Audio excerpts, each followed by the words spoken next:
कसं ते मुलीची जात असते मला.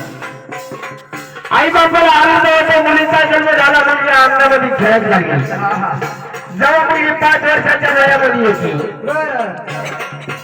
जेव्हा मुलगी 5 वर्षाच्या वयामध्ये आल्याच्या मुलगी 5 वर्षाच्या वयामध्ये आल्याच्या नंतर मुलीला शाळेमध्ये टाकीच्या महाराज बाप तिचा राब राब राबवतो महाराज. शेतीमध्ये काम करतो महाराज. कोणासाठी? स्वतःच्या मुलीसाठी महाराज.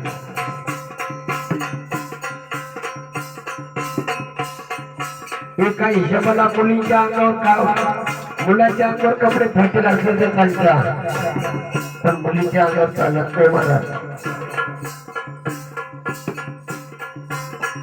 बाप सकाळी वावरामध्ये जातो, राब राबता शेतीमध्ये राबतो. मुलीला बाप मुलीनं कधी बापाला लांबून पाहिलं ना. घाई घाई उठतात एक बापाला तांब्या भरून देते महाराज. बाबा तुम्ही आले तांब्या पाणी पिऊन घ्यावं बाबा.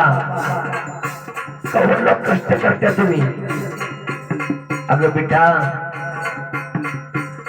फाटामध्ये तुझं लग्न करायचं मला टाइम आला. कारण जेव्हा मुलगीचा जन्म झाल्याच्या नंतर मुलगी अंगणामध्ये जाता मुलीला शाळेमध्ये टाकल्या.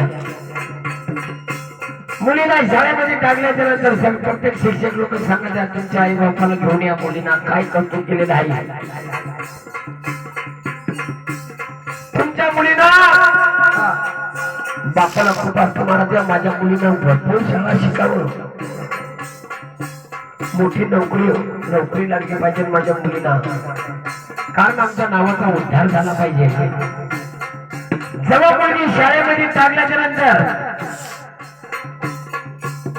मुली शाळेमध्ये भाग घेते गॅदरिंगमध्ये महाराज. शाळेमध्ये भाग घेतल्याच्या नंतर मुलगीच्या स्टेजवर आल्याच्या नंतर आईबाप सगळे समोर बसले असतात महाराज. मुलगीच्या टायमाला स्टेजवर गाणं काय म्हणते. आई माझी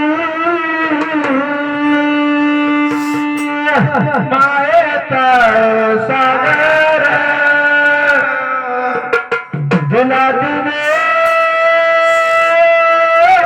जीवनाधार.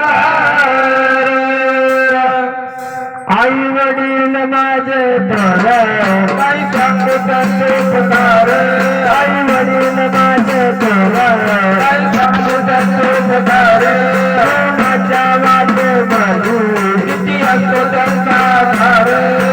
माझ्या वाटे बाजू किती असतो त्यांचा धार. आई माझी माझ्या सागर तुला जीवनाला आधार. आई मायेचा सागर जीवनाधार. आई मायेचा सागर जीवनाधार. आई माझी मायेचा सागर तिला दिले जीवनाधार. जेव्हा मुलगी स्टेजवर गाणं म्हणायला लागले आई माझ्या मायेचा सागर. आई बापच्या मुलीच्या स्टेजवर असं समोर बसला असताना मुलीच्या डोळ्यातून आईला आई बापाला पाहिल्याच्या नंतर डोळ्यातून आसून पडायला लागले. विश्व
मुलगी ह्या स्टेजवर गाणं म्हणायला लागली मुलींच्या डोळ्यातून आई बापाला